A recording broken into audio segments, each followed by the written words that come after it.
दापोली पोलिसांनी धडक कारवाई करत जालगाव पांगारवाडी येथील एका बंद घरात गांजा ओढत असलेल्या तरुणांना ताब्यात घेतले। स्थानिक नागरिकांच्या सहकार्याने पांगारवाडी परिसरात गांजा ओढत बसलेल्या तरुणांवर धाड टाकत त्यांच्याकडील मुद्देमाल जप्त करून त्यांना ताब्यात घेतले।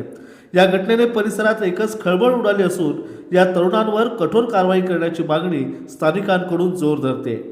आज सायंकाळी 4:30-5 वाजण्याच्या सुमारास ही कारवाई करण्यात आली। अत्यंत धक्कादायक बाब म्हणजे या कारवाईत उच्चभ्रू वर्गातील तरुणांचा समावेश असल्याची माहिती समोर येते। मागील काही दिवसांपासून पांगारवाडी परिसरातील काही जागरूक नागरिक या तरुणांवर लक्ष ठेवून होते।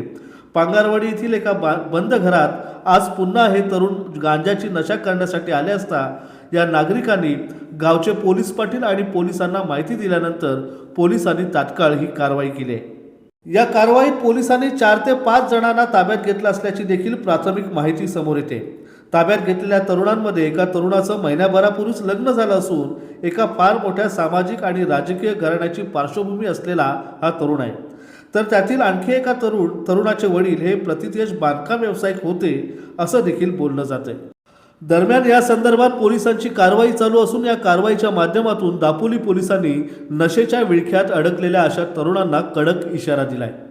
दापोलीतील सर्वसामान्य गरीब कुटुंबातील तरुण मुलं अशा नशेपासून लांब असली तरी देखील गांजासारख्या अंमली पदार्थांची दापोलीत असणारी सहज उपलब्धता हा दापोलीसाठी खरा चिंतेचा विषय ठरतोय।